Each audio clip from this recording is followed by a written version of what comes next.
약사 이장입니다. 제 블로그 모학살의 아침 그 주제가 몸과 마음의 조화와 균형이잖아요. 그래서 저는 몸에 대한 공부도 하지만 마음에 대한 공부에도 되게 관심이 많아서 마음 공부도 많이 하려고 노력을 하는데, 마음 공부라는 게 결국은 자신의 마음을 들여다보는 거잖아요. 이 마음에도 법칙이 있더라고요. 몸에서 일어나는 일에도 다 이유가 있지만 마음에서 일어나는 일에도 다 이유가 있더라고요. 그래서 저는 이 마음이 평화롭지 못할 때 도대체 내 마음에서 이런 일이 왜 일어나는가, 이런 것에 대해서 많이 조금 들여다봤어요. 그래서 혹시 이제 제가 하는 이 작업들이 여러분에게 좀 도움이 되지 않을까? 도움이 되지 않으면 패스하시고요. 혹시 지금 많이 어떤 관계에서 불편하신 분들은 또 도움이 될 수도 있을 것 같다 싶어서 말씀드리고 싶었어요. 어떤 이론적인 얘기보다 생활에서 일어나는 일을 얘기하는 게 가장 와닿잖아요.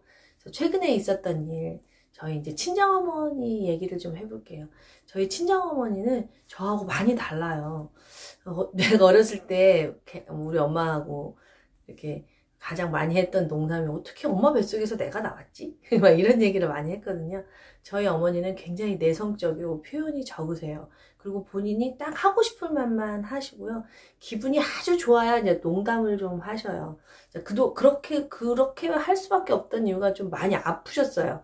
제 나이 때부터 아프셔가지고 지금껏 질병에 시달리고 계시거든요.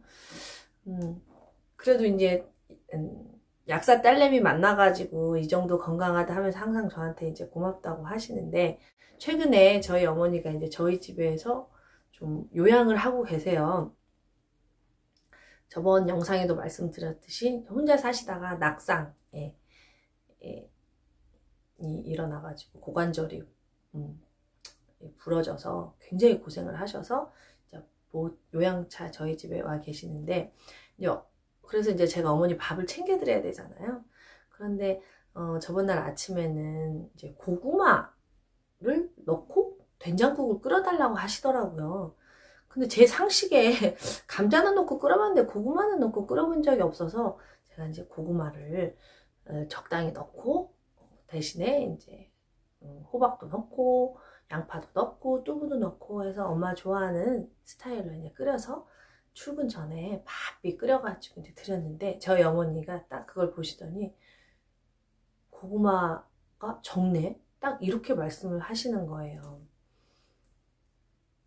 그러면서 불만스럽게 말씀하시는데, 그때 당시에 제가 어떤 생각이 들었냐면 화가 나더라고요. 아니, 나는 이렇게 새벽에 일어나서 엄마가 원하는 국을 끓여서 갖다 드렸는데 어떻게 나한테 애썼다 라는 말 한마디도 없이 고구마가 적네 이러면서 안 드시나 이러면서. 근데 이제 다행히 엄마한테 막 이렇게 화를 낼 수 없는 상황이었어요. 출근 시간이 바빠서. 그래가지고 이제 약국으로 막 출근을 하러 가면서 운전을 하는데 계속 화가 나는 거예요.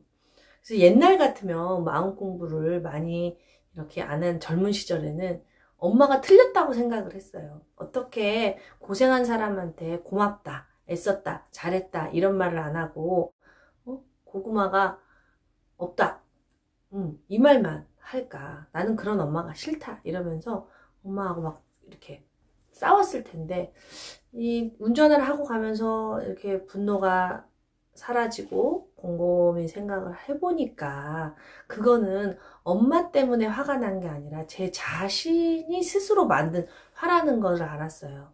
엄마는 고구마 된장국이 드시고 싶었던 당신의 욕구를 말씀을 드렸고, 그 욕구가 채워지지 않으니까 다시 한번 말을 했을 뿐인 거예요.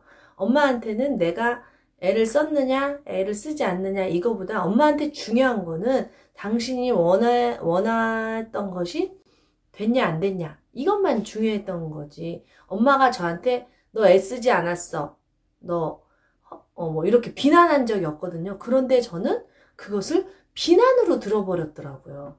왜 그럴까 하고 곰곰이 생각을 해봤더니 제 안에 어떤 마음이 있냐면, 누군가가 시간과 정성을 들였다면 그거에 고맙다고 말을 해야 올바른 인간관계다 라는 신념이 있더라고요.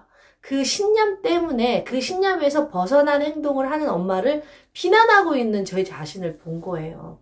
그러면 만약 이 신념이 없다면 엄마가 원하는 것이 이루어지지 않았기 때문에 다시 한번 말씀한 것 뿐이구나 하고 제가 화가 안 났겠죠. 그러나 나는 이 신념이 맞다라는 거에 사로잡혀 있기 때문에 이것이 맞지 않은 엄마의 행동에, 이 신념에 맞지 않은 엄마의 행동에 화가 났던 거예요.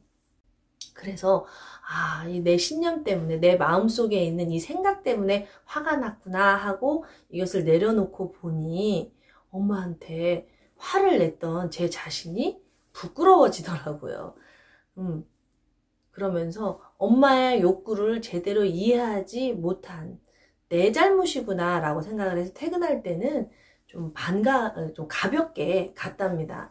근데 이게 별일이 아닌 것 같지만 저한테는 굉장히 큰 깨달음이 왔었어요. 누군가가 약국으로도 치면 그렇거든요. 약국에 와가지고 어떤 손님이 뭔가를 찾았을 때 저희 약국에 없을 수가 있거든요. 그러면 그 사람이 뭐 이런 약국이 다 있어? 하고 화를 내고 가버려요.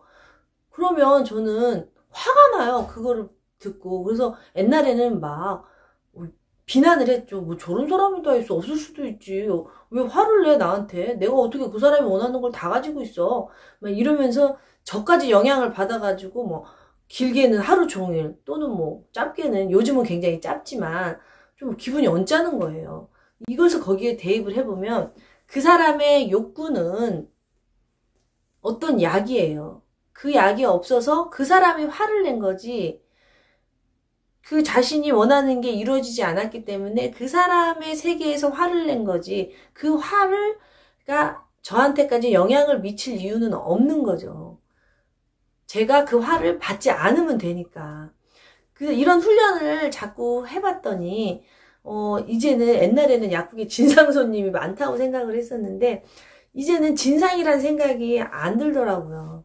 그냥 저 사람이 원하는 게 없어서 저 사람이 화가 났구나. 저 사람이 날 비난한 게 아니구나. 말투는 비난이죠. 뭐 이런 약국도 다 있어. 그렇지만 그 속마음은 내가 원하는 게 이루어지지 않았어. 이 말이잖아요. 나를 비난한 게 아니더라고요. 그래서 지금은 그렇게 사람들의 비난에 대해서 힘들지가 않더라고요. 근데 이런 식으로 계속 마음 정화 작업을 하니까 사는 게 훨씬 편하고 평화로워지던데 혹시 이런 식으로 여러분들 한번 마음 정화 작업을 해보시면 어떨까 싶어서 영상을 한번 찍어봤습니다. 우리는 이해보다는 오해를 많이 하고 사는데요. 그 오해는 내 마음의 신념에서 올라오더라고요. 저 사람이 오해받을 만한 행동을 한 게 아니고 내가 이미 오해를 할 준비를 하고 있더라고요. 그래서 내 마음밭에 있는 신념을 잘 찾아내서 그것을 없애버리면 이해가 많이 돼서요. 평화로우실 것 같아요. 감사합니다.